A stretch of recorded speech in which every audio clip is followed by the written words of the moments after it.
નમસ્તે બાળકો. તો આજની આપણી થીમ છે સર્જનાત્મક પ્રવૃત્તિ. તો આપણે કેટલાક આકારો દોરીશું. એમાં પથ્થર, કાને પાંદડા અને લાકડા વડે રંગોળી પૂરવાની છે. તો આપણે બધા આપણી જગ્યા પર ઊભા થઈ જશું. ચલો બાળકો, મેં આ કેટલાક આકારો દોર્યા છે. એમાં આપણે કલર પૂરવાના છે, રંગોળી પૂરવાની છે, લાકડાની અને પાંદડાની. તો આપણે ચલો ચાલુ કરીએ.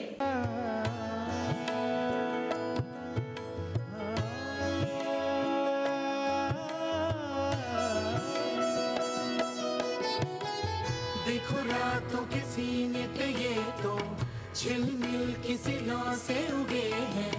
ये तो अंबिया की खुशबू है बागों से बह चले.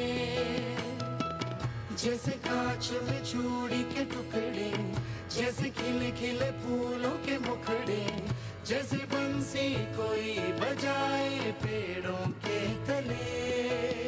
ये तो झोंके हैं पवन के,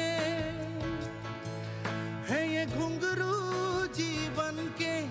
ये तो सुर है चमन के, खो न जाए